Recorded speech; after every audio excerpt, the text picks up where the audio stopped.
Os tratados europeus não estão gravados em pedra. Foi o que disse Olaf Scholz em agosto de 22. 5 anos antes, na Sorbonne, em Paris, Emmanuel Macron declarou: "Não podemos falar de uma Europa das nações para sempre." Historicamente, os interesses de França e Alemanha no sentido de um único Estado europeu não estavam alinhados. Pelo contrário, estava em causa um equilíbrio de poder bastante delicado. Mas a atual arquitetura dos sistemas global e europeu significa que, pela primeira vez na história, Berlim e Paris, os países mais poderosos da Europa, falam a uma só voz. A Europa deve avançar em direção a um superestado. Para examinar o conceito de Estado Federativo Europeu e compreender toda a dinâmica das relações dentro da União Europeia, precisamos fazer uma viagem mais longa no passado. Bem-vindo ao dossiê dos anos 20.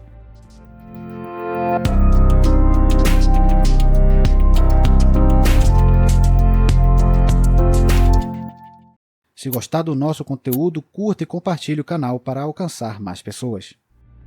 Na sessão do Parlamento Europeu de 22 de novembro de 2023, os eurodeputados votaram a favor de um projeto da Comissão dos Assuntos Constitucionais que prevê uma revisão fundamental dos tratados da União Europeia. O objetivo seria a ampliação dos poderes de Bruxelas e, acima de tudo, a abolição do poder de veto no Conselho da União Europeia. 291 eurodeputados votaram a favor da resolução, 274 contra e 44 se abstiveram. Esta foi apenas a primeira de muitas etapas necessárias ao longo do processo. Mas não surpreende que o projeto iniciado pelos eurodeputados democrata-cristãos, socialistas e verdes para transformar a União num Estado federal de fato seja apoiado pelo chanceler alemão e pelo presidente francês. Para compreender todo o processo de integração europeia e tentar avaliar as possibilidades de transformação do velho continente num Estado único, é necessário fazer uma pequena viagem no tempo, caminhando por todos os passos pelo passado até os dias de hoje. Olaf Scholz anunciou que os tratados europeus não estão gravados em pedra em 29 de agosto de 22, se dirigindo a estudantes e acadêmicos da Universidade Charles, em Praga. O seu discurso dificilmente poderia ser considerado uma palestra padrão. O líder do maior país da União Europeia declarou, abre aspas, "Se todos chegarmos à conclusão de que os tratados têm de ser alterados para que a Europa avance, então deveríamos fazê-lo", fecha aspas. Mas Scholz não foi o primeiro líder de um país-chave da União Europeia a fazer tal declaração. O presidente francês Emmanuel Macron há anos que defende uma visão semelhante de mudança. Ele também revelou suas propostas durante uma palestra universitária, mas na Sorbonne, em Paris. "Não podemos falar de uma Europa das nações para sempre", argumentou perante o público em 26 de setembro de 2017. Em vez de cultivar a existência de Estados-nação, apelou a uma reforma dos tratados para que estreitassem os laços federais no antigo continente. Curiosamente, o seu apelo para que a Comissão Europeia fosse transformada em uma espécie de governo da União Europeia, com apenas 15 representantes, havia sido feita na mesma época. No entanto, a chanceler Angela Merkel mostrou-se muito cética em relação à visão do presidente francês, especialmente porque era evidente que ele sonhava em devolver à Quinta República o papel de destaque que o país desempenhava há mais de 30 anos, quando Jacques Delors foi presidente da Comissão Europeia durante uma década. A oposição de Berlim mudou quando os partidos que posteriormente formaram a coligação do semáforo, por causa das cores dos partidos, venceram as eleições alemãs de 2021. No acordo da coligação, apresentado em novembro daquele ano, o SPD, os Verdes e o FDP declararam conjuntamente que o objetivo do governo de Olaf Scholz era reformar a União para se tornar, abre aspas, um Estado federal europeu organizado sob os princípios da subsidiariedade e proporcionalidade e da Carta dos Direitos Fundamentais, fecha aspas. 3 meses depois, a Rússia invadiu a Ucrânia e a economia alemã, juntamente com as demais economias do bloco, enfrentou uma crise energética. Ao mesmo tempo, estava em curso uma crise política, pelo total colapso da política externa que Berlim vinha tendo com Moscou desde o governo do chanceler Gerhard Schröder.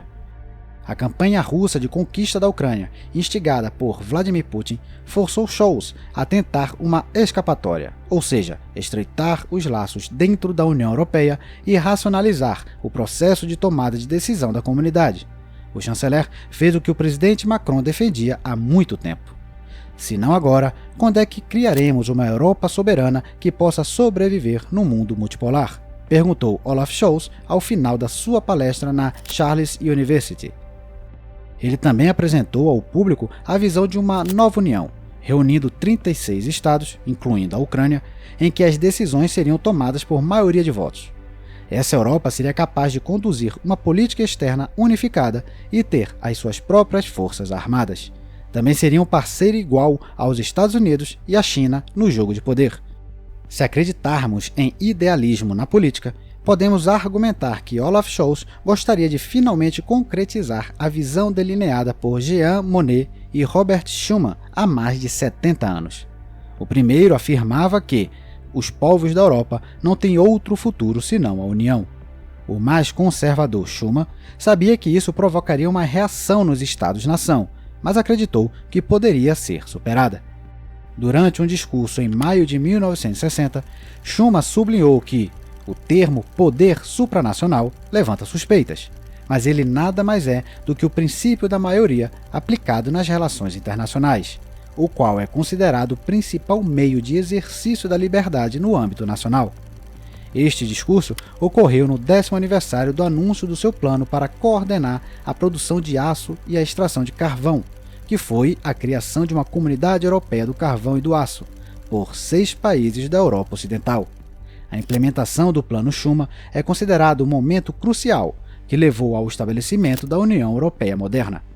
Por detrás do idealismo de Schuman, porém, estava o pragmatismo da França e da então República Federal da Alemanha, as quais reconheceram que, através da visão de uma Europa comum, seriam capazes de reconstruir a posição de ambos os países no mundo. Aqui é necessário recuar ainda mais no tempo para discernir certas peculiaridades. O velho continente esteve por 2 vezes nos últimos séculos sob o controle de um único centro de poder. A primeira vez foi no início do século XIX, quando a França, governada por Napoleão Bonaparte, subjugou quase toda a Europa. Depois, a Alemanha de Adolf Hitler realizou o mesmo feito. Em ambos os casos, o domínio da Europa por uma única força durou pouco e foi acompanhado pelos confrontos militares mais sangrentos da sua época. E o custo da dominação revelou-se esmagador para os estados que seriam seus beneficiários. Como resultado das guerras napoleônicas, a França deixou de ser a maior potência do velho continente e nunca recuperou esta posição. A Segunda Guerra Mundial teve um efeito igualmente desastroso na Alemanha, sendo dividida em 2 estados pelos aliados. Curiosamente, ambos os projetos de unificação da Europa pela força, através de uma única nação, falharam devido às potências navais que consistentemente tentaram impedir isto.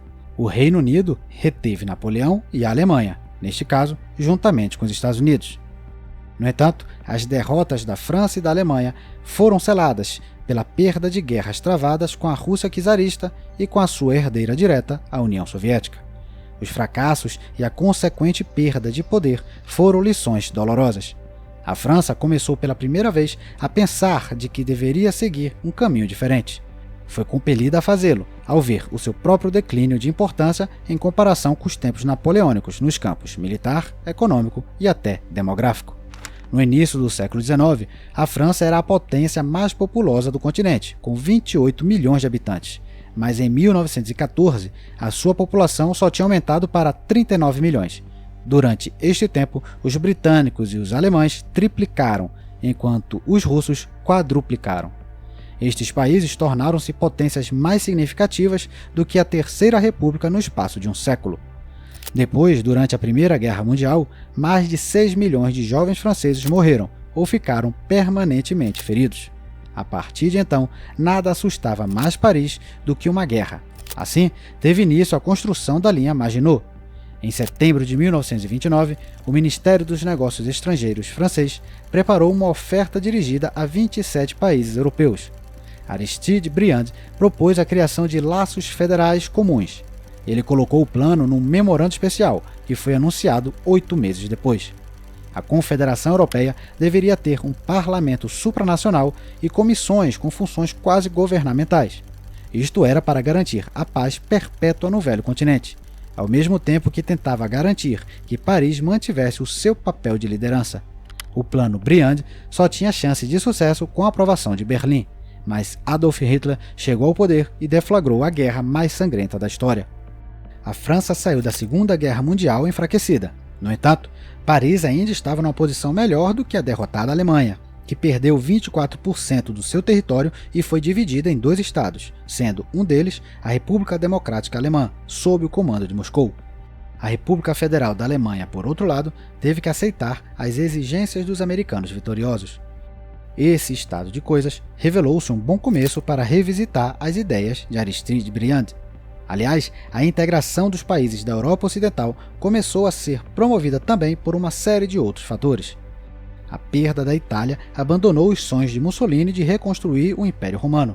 Os Países Baixos já não tinham forças para manter o domínio sobre os remanescentes do seu império colonial. Bélgica e Luxemburgo perceberam que sozinhos não tinham a menor possibilidade de defender a sua independência. Ao mesmo tempo, a política externa britânica estava mudando dramaticamente. Diante dos problemas internos e da ameaça da União Soviética, o Reino Unido deixou de bloquear a integração da parte ocidental do velho continente, e os Estados Unidos estavam muito interessados em apoiar este processo. Destinado a ajudar os países europeus a se recuperarem da devastação da guerra, o Plano Marshall foi formulado em 1947 de forma a forçar os países a cooperarem cada vez mais entre si nos domínios econômicos. A administração do presidente Truman, confrontada com a ameaça de guerra com a União Soviética, precisava de uma Europa Ocidental forte como aliada, forte economicamente, militarmente e agindo em conjunto. Durante um discurso na Universidade de Harvard, em junho de 1947, o secretário de Estado George Marshall apelou aos países europeus para criarem um sistema de laços permanentes. A partir desse momento, Washington exerceu uma pressão discreta, mas poderosa, sobre os governos aliados na Europa para iniciarem o processo de integração o mais rapidamente possível, dando-lhe apoio contínuo desde então. Não foi por acaso que a ideia da unificação europeia foi formulada publicamente pela primeira vez pelo amigo mais próximo dos americanos, Winston Churchill.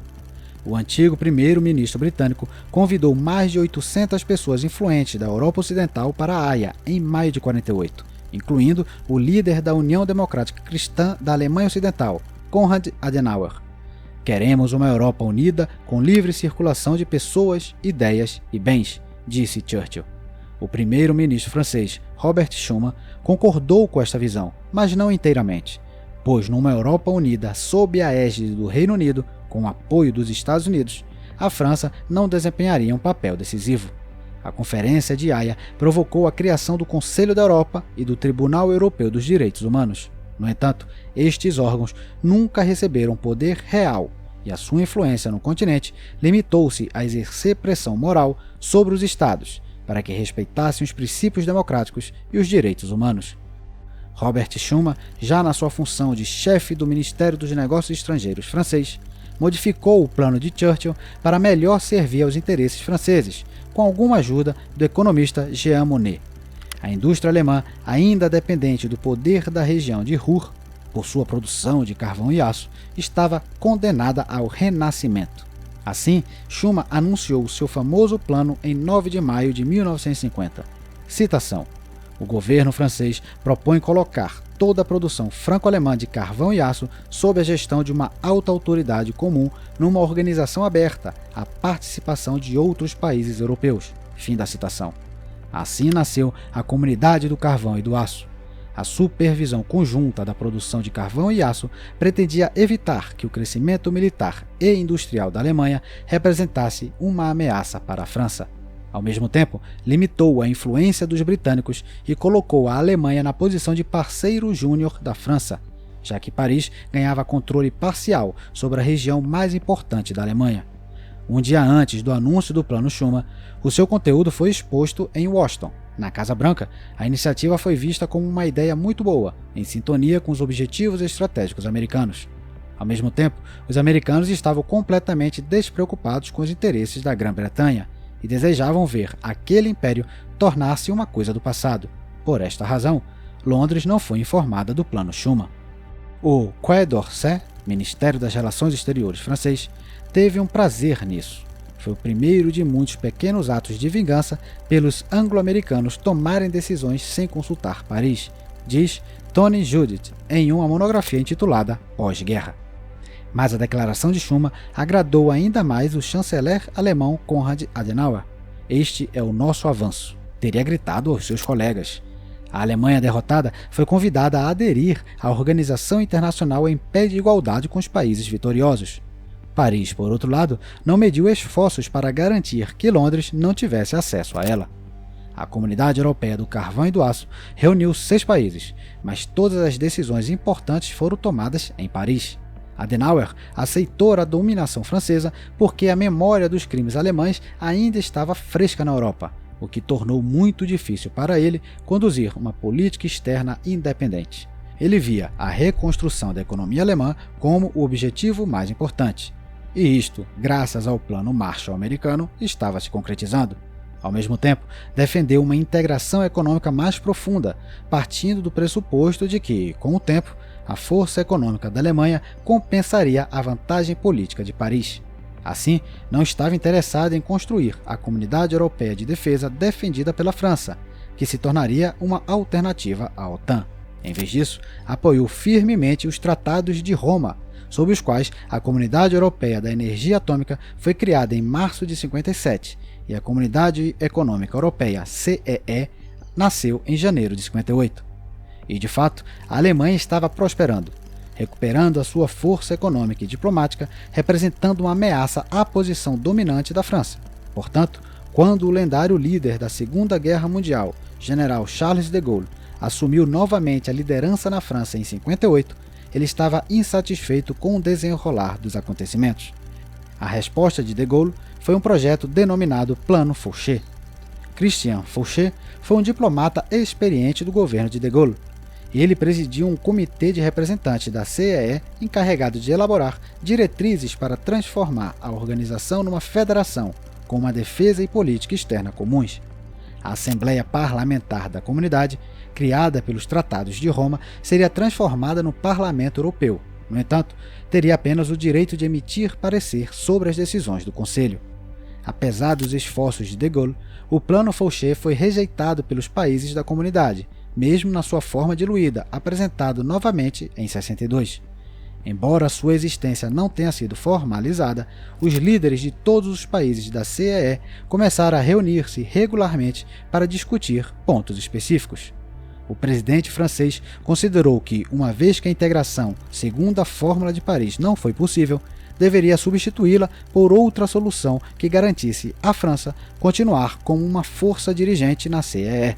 Assim nasceu a ideia do Tratado do Eliseu. Konrad Adenauer aceitou, acreditando que se tornaria um símbolo da reconciliação franco-alemã. Preparado para assinatura em janeiro de 63 no Palácio do Eliseu, o tratado previa uma estreita coordenação entre os governos alemão e francês para a tomada de decisões importantes. De acordo com os termos do tratado, os chefes de governo de ambos os países deveriam reunir-se pelo menos 2 vezes por ano para concordar sobre as questões mais importantes. Os ministros dos negócios estrangeiros tinham de se reunir de 3 em 3 meses, enquanto os chefes do Estado-Maior das Forças Armadas tinham de se reunir a cada 2 meses. Com o Tratado do Eliseu, de Gaulle pretendia marcar o início de uma união mais estreita entre os 2 maiores estados da CEE, formando o núcleo de uma confederação com os países europeus mais fracos. Neste casamento de conveniência, o presidente francês assumiu o papel de chefe. Mas uma decepção o aguardava. Adenauer aceitou essa amizade cada vez mais estreita com a França, desde que não ameaçasse os interesses alemães. Portanto, em maio de 63, o Bundestag ratificou o Tratado do Eliseu, mas acrescentou uma redação que irritou de Gaulle. Os alemães enfatizaram o papel da parceria de uma Europa unificada com os Estados Unidos e a OTAN. E mais, anunciaram a busca pela integração de toda a comunidade, incluindo a participação do Reino Unido. Em sua monografia A Europa Ocidental após a Segunda Guerra Mundial, Jerzy Krasuski enfatiza: isso não é o que o presidente francês esperava. Decepcionado com a atitude da Alemanha, de Gaulle passou a bloquear a federalização, expulsar o poder dos Estados Unidos na Europa e concentrar-se na construção do status de superpotência da França. Esta mudança política foi acompanhada pelo slogan de uma Europa de terras pátrias, que justificava a vontade do general. Em 66, decidiu que a Quinta República deveria abandonar as estruturas militares da OTAN e zelar por uma expansão das forças armadas. No final do seu governo, a França já tinha suas próprias armas nucleares preparadas para uso, seguindo o exemplo dos Estados Unidos e da União Soviética, sob a forma da tríade nuclear. Consistia em bombardeiros Mirage 4, mísseis S-2 com alcance de 3.000 km e submarinos capazes de transportar e lançar mísseis balísticos. Dentro da CEE, Paris desistiu de pressionar por uma integração rápida, tendo apenas o cuidado de manter os britânicos fora da comunidade, apesar do governo de Harold Macmillan ter indicado o desejo de aderir à comunidade. O presidente de Gaulle permaneceu inflexível, mesmo quando os esforços de Londres foram apoiados pelo presidente dos Estados Unidos, John Kennedy. Citação: ele queria que a França desempenhasse o papel de irmã mais velha da Alemanha, em vez de prima pobre das três potências industriais germânicas, Alemanha Ocidental, Grã-Bretanha e Estados Unidos. Fim da citação de Krasuski no seu livro. Aqui deve ser mencionado que foi significativo para o general que os Estados Unidos na época possuíam aproximadamente 29% da sua população de origem alemã, enquanto apenas 22% tinham as suas raízes na Inglaterra. Numa coisa, Charles de Gaulle não estava errado. Permitir a entrada do Reino Unido na comunidade significava que os processos de integração seriam congelados.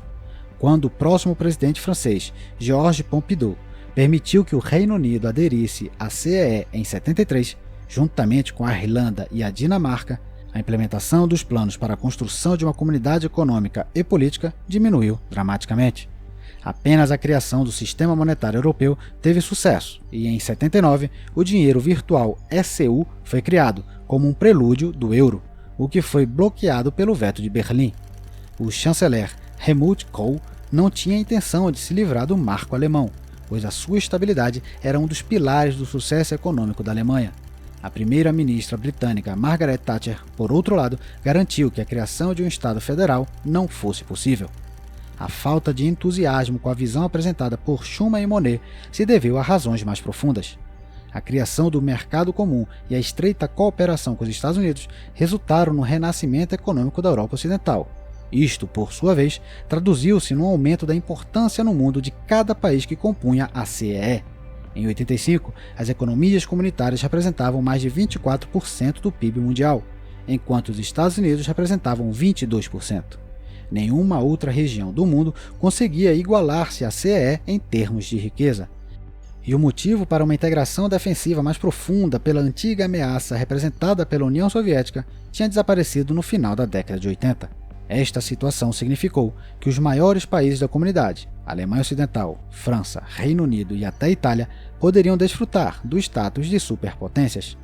A federalização estava se mostrando desnecessária e, portanto, o entusiasmo por ela havia desaparecido. Apenas a França tentou manter a sua chama acesa por causa da Alemanha, temendo que pudesse perder a sua posição de irmã mais velha, devido à crescente importância econômica de Berlim. É por isso que o presidente François Mitterrand e o seu ministro de Finanças, Jacques Delors, começaram, em meados da década de 80, a pressionar por uma integração mais profunda, para que a Alemanha não se tornasse subitamente uma entidade política completamente independente. Mas embora Delors, como presidente da Comissão Europeia, tenha criado um comitê para o estudo da União Econômica e Monetária, os seus esforços foram em vão, até que veio um avanço inesperado. O comunismo entrou em colapso na Europa Oriental e a reunificação da Alemanha era iminente.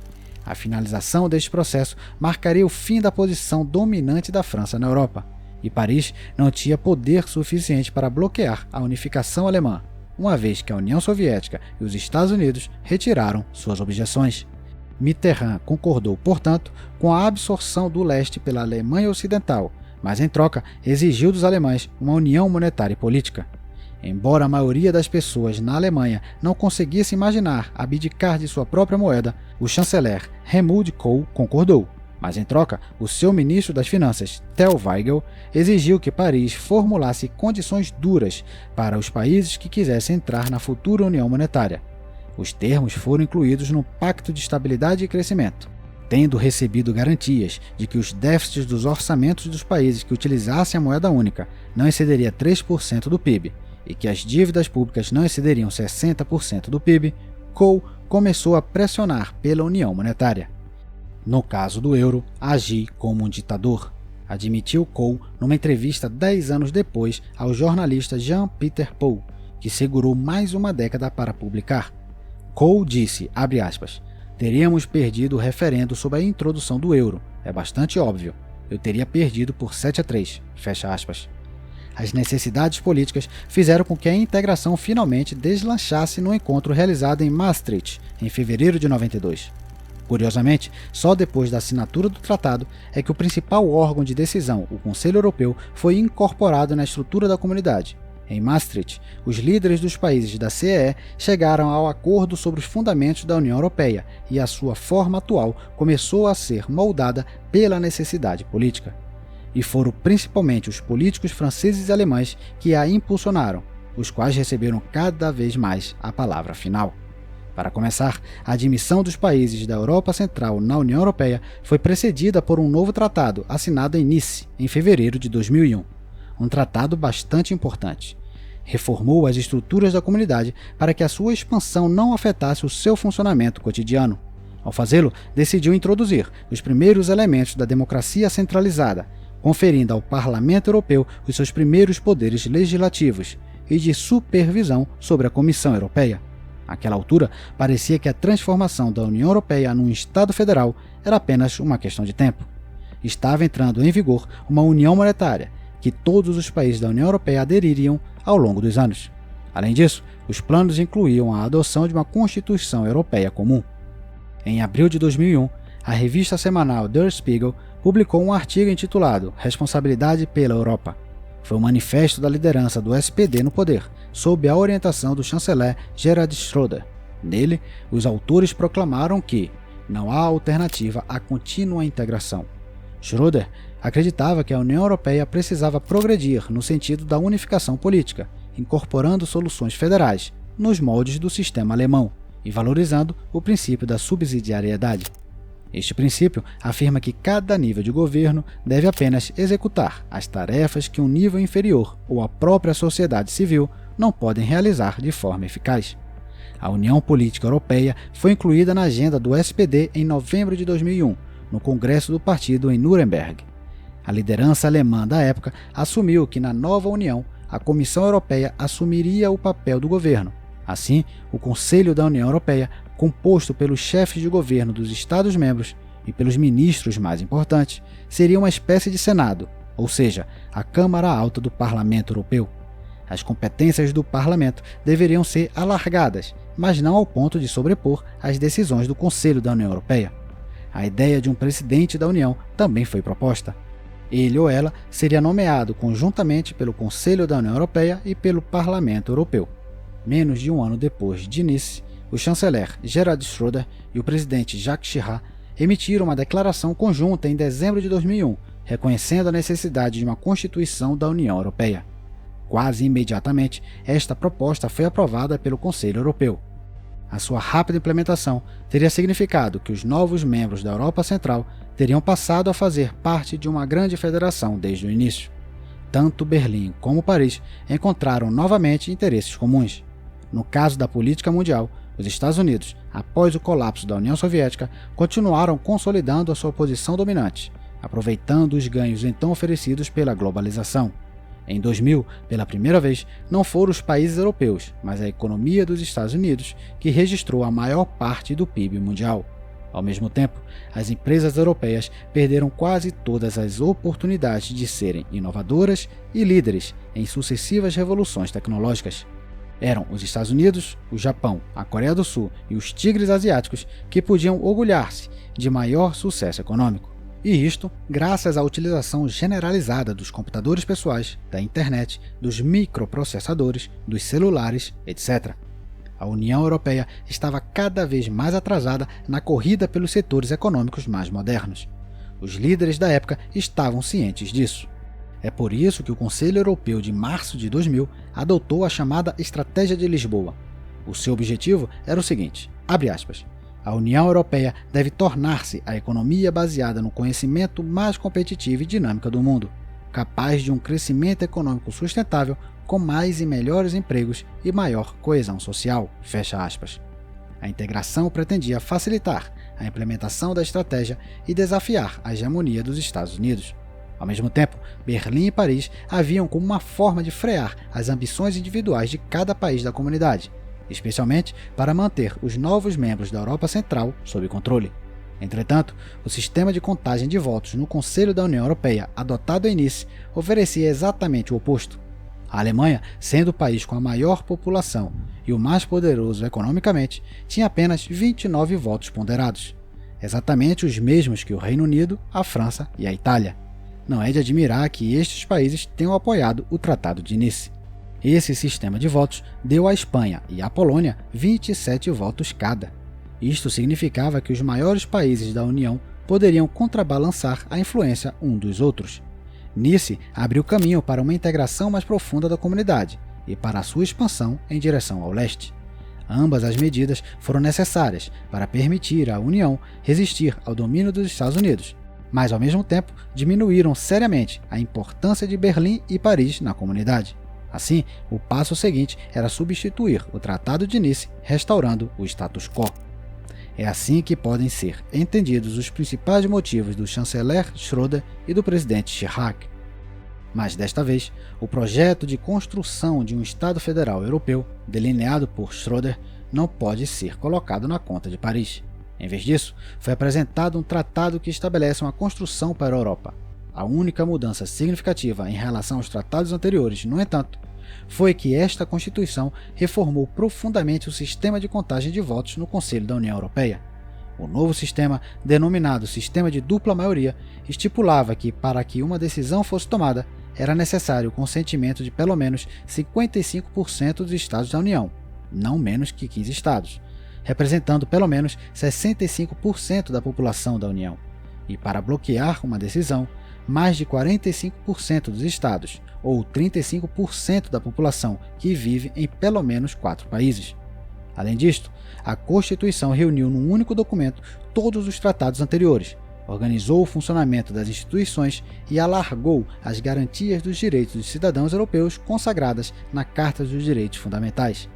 Tornar os pesos de votação dependentes do número de habitantes restaurou o equilíbrio de poder anterior ao Tratado de Nice, limitando o papel de países menores, que de fato não conseguiam avançar sem a aprovação dos maiores.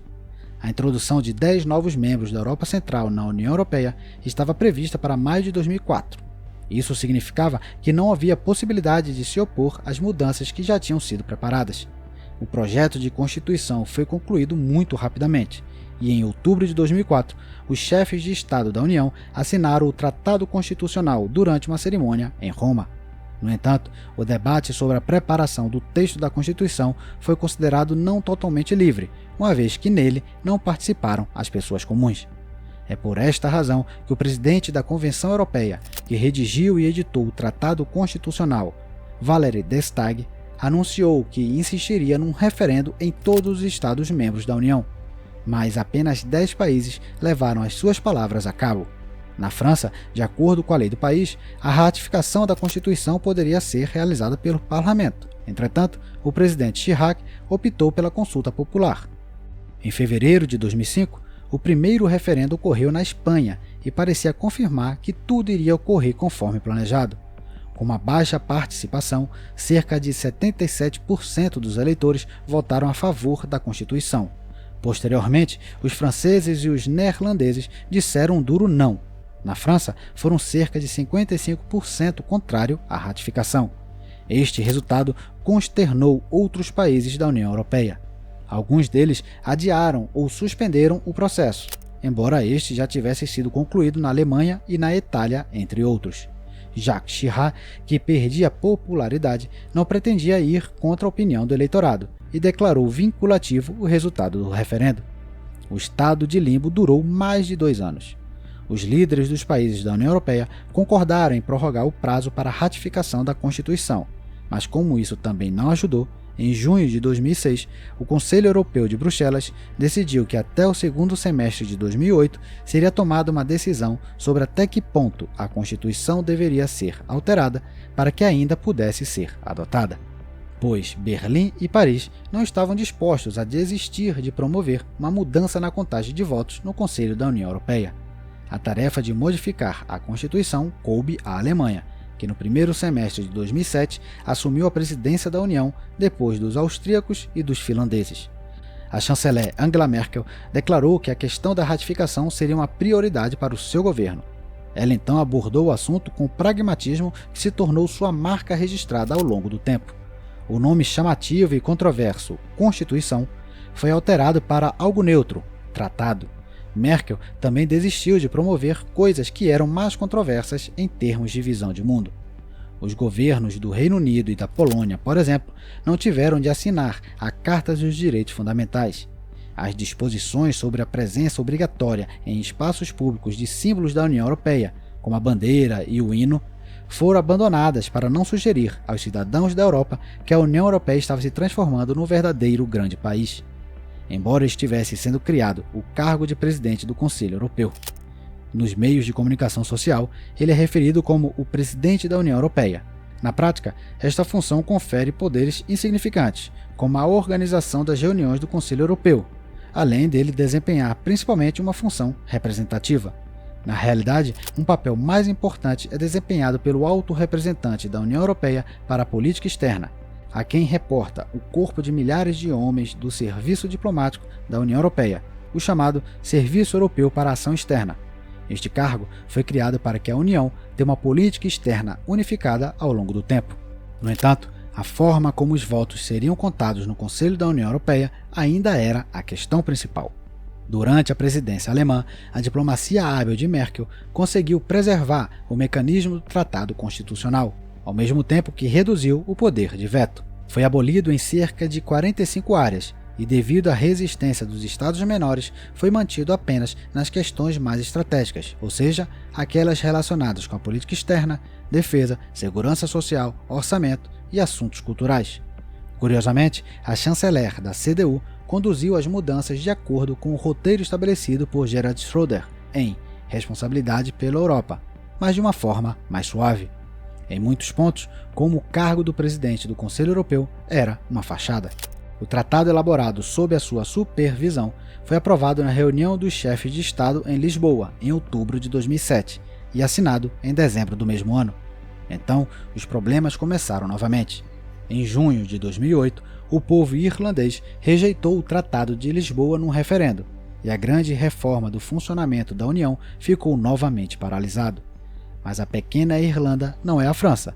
Dublin viu-se sob enorme pressão. Em troca de uma mudança de opinião, foram oferecidas ao governo irlandês, entre outras coisas, garantias legais de que o documento não violaria a neutralidade do país ou a competência nacional da Irlanda em política fiscal e em matéria do aborto. Como resultado, após uma campanha massiva do sim nos meios de comunicação irlandeses, apoiada pelos principais partidos políticos, 67% dos eleitores apoiaram a ratificação do Tratado de Lisboa no segundo referendo em outubro de 2009. Para a surpresa de todos, o presidente tcheco Václav Klaus resistiu durante muito tempo. Recusou-se a assinar o ato de ratificação pelo receio de possíveis reclamações por parte dos descendentes dos 3 milhões de alemães dos Sudetos deslocados da Tchecoslováquia por ocasião da Segunda Guerra Mundial. No final, o Conselho Europeu decidiu que a República Tcheca seria excluída da aplicação da Carta dos Direitos Fundamentais, juntamente com o Reino Unido e a Polônia. Isto convenceu Klaus a mudar de ideia. A Polônia, por sua vez, ficou satisfeita com o fato das regras de votação no Conselho da União se basearem até 2014 no método de votação ponderado do Tratado de Nice. Desta forma, o processo de ratificação do Tratado de Lisboa chegou a um final feliz, e foi Angela Merkel, em particular, quem pôde se vangloriar por esta vitória. A chave do sucesso foi o peso dos votos no Conselho da União Europeia, porque é aqui que se concentram todos os laços de poder que unem a União. Tudo o que é proposto pelo Parlamento Europeu ou pela Comissão Europeia acaba no Conselho da União Europeia. não é uma entidade única, mas sim um órgão guarda-chuva que se reúne em 10 configurações diferentes, dependendo da área da política da União Europeia em discussão. Cada país envia para a reunião o ministro responsável pela área política em questão. As decisões mais importantes são tomadas pelos líderes dos Estados-membros nas reuniões do Conselho Europeu. Como apenas uma gama limitada de questões pode ser vetada, as decisões então tomadas tornam-se vinculativas para todos os membros da União Europeia. A única via que resta é então recorrer ao Tribunal de Justiça da União Europeia, que decide se uma decisão específica está em conformidade com o direito da União. Para compreender o significado do sucesso de Angela Merkel, é necessário visualizar a mudança de poder no sistema de ponderação. No sistema de Nice, o peso dos votos da Alemanha foi de 8,4% do total de votos, enquanto no sistema de Lisboa foi de 16,5%, o dobro. No caso da França, houve um aumento de 8,4% para 12,9%. No Reino Unido, de 8,4% para 12,4%. A participação da Itália e da Espanha também aumentou. Cada um dos grandes países ganhou em termos de influência, o que os encorajou a apoiar as ações de Angela Merkel. Foram os países menores que perderam mais, com menos peso dos seus votos. Um exemplo é a Estônia, cujo voto passou a valer 4 vezes menos. Na prática, isto significou que a política da União Europeia começou a ser decidida pelos grandes países, e o papel de organizador do jogo foi assegurado por Berlim, porque é muito difícil jogar contra o maior decisor. Ao firmar uma aliança com a Alemanha, há uma grande probabilidade de que algo seja aprovado. Os britânicos rapidamente perceberam isto, insistindo que o seu antigo primeiro-ministro Tony Blair se tornasse o primeiro presidente do Conselho Europeu. Angela Merkel achou que uma pessoa com este peso e experiência política seria desconfortável para ela em Bruxelas. Assim, ela promoveu o ex-primeiro-ministro belga Herman Van Rompuy à presidência. A partir deste momento, o processo de reforço da integração da União deixou de ser um atrativo para a chanceler Merkel. Tanto mais que a entrada em vigor do Tratado de Lisboa coincidiu com a eclosão da crise econômica global em 2008. Acelerou radicalmente o processo de enfraquecimento econômico dos países da União Europeia em relação à economia alemã. A Alemanha, beneficiando-se de recursos energéticos acessíveis da Rússia, começou a solidificar a sua posição como única potência econômica dentro da União Europeia. Esta mudança foi ainda mais acelerada pelo Brexit. Embora o Reino Unido fizesse parte da União Europeia, servia não apenas como um controle contra a integração, mas também como um país que assegurava a possibilidade de estabelecer exceções e precedentes para outros estados. O Reino Unido também garantia um contrapeso no Conselho da União Europeia contra a dobradinha Alemanha-França. A posição eurocética que Londres habitualmente adotava tinha que ser levada em conta. A saída do Reino Unido da comunidade perturbou esse equilíbrio político, elevando ainda mais a já forte posição de Berlim. A partir daí, a chanceler Merkel assumiu o papel de árbitro com habilidade e moderação, garantindo o equilíbrio no seio da União. Os governos do Norte, onde o eleitorado dificilmente aceita a ideia de subsidiarem os países do Sul e do Leste europeu, embora estes sejam mercados lucrativos, receberam um mecanismo de Estado de Direito. Graças a isso, os Países Baixos, a Suécia, a Dinamarca, a Bélgica e a Finlândia adquiriram a garantia de que serão capazes de proibir um país excessivamente oneroso do Sul ou do Leste europeu de acessar os fundos financeiros da comunidade. Por sua vez, enfraquecidos no rescaldo da crise financeira da zona do euro, Itália, Grécia, Espanha e Portugal receberam apoio financeiro de Berlim. Isto foi em troca de um doloroso aperto fiscal sob a supervisão de uma troika criada em cada país e composta por especialistas da Comissão Europeia, do Banco Central Europeu e do Fundo Monetário Internacional. Na prática, era chefiada pelo ministro das Finanças alemão, Wolfgang Schäuble. Foi Schäuble quem chicoteou os gregos, como afirmou um jornal alemão, forçando-os a tomar medidas drásticas de austeridade para permanecerem na zona do euro. Situada no centro do velho continente, a Alemanha tornou-se o único eixo sobre o qual assentou a coesão de toda a União entre 2009 e 2021.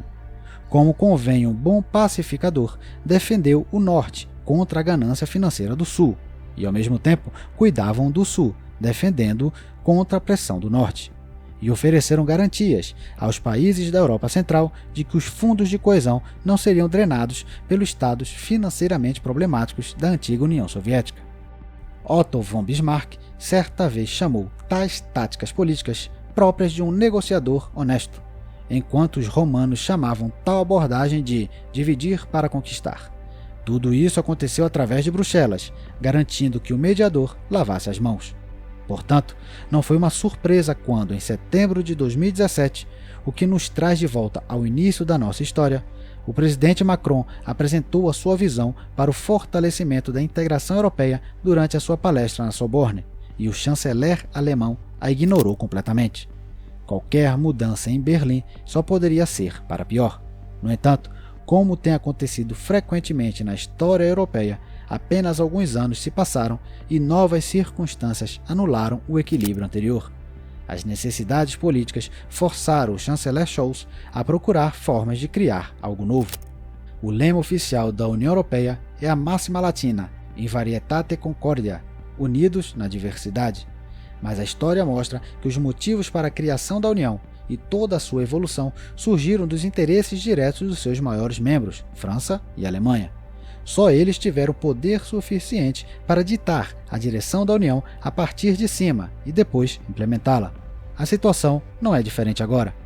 Isso não é inerentemente ruim, é apenas a realidade.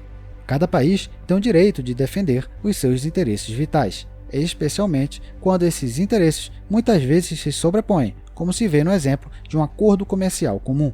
Foi uma grande conquista para a Europa, proporcionando um tremendo estímulo ao crescimento para cada membro. O motivo atual para mais um passo em direção a um Estado federal europeu decorre do rápido e contínuo declínio dos grandes, em relação a dois outros centros de poder dominantes, os Estados Unidos e a China.